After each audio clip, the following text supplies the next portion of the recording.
L'hydrogène utilisé comme vecteur énergétique est un marché émergent. C'est pas parce que c'est un marché émergent qu'on ne peut pas commencer déjà à avoir une activité normative.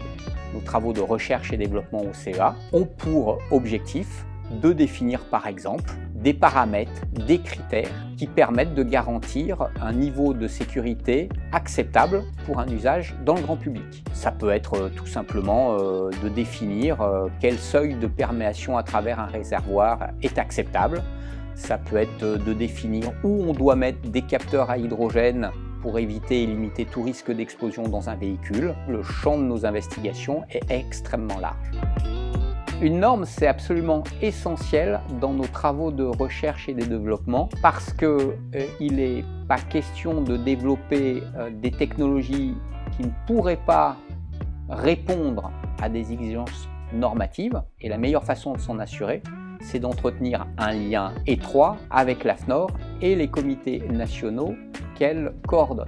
Le contenu d'une norme, nous en garantissons par la recherche toute la pertinence.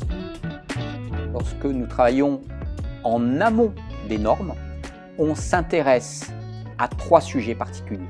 La sécurité, la performance, mais aussi l'interopérabilité. Un réservoir d'hydrogène conçu, développé au CEA doit pouvoir être utilisé sur un véhicule en Europe, en France, au Japon ou aux États-Unis.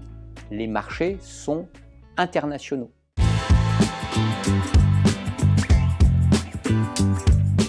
La recherche dans le domaine de l'hydrogène, elle se fait pour et par les normes. C'est absolument indispensable pour mener la compétition internationale que nous avons dans le domaine de l'hydrogène et plus généralement dans le domaine de l'énergie. Les premières normes dans le domaine de l'hydrogène, c'était des normes sur la terminologie, sur la qualité du produit, sur la performance des principaux composants. Désormais, il va falloir les rendre adaptables à des usages particuliers qui vont se multiplier.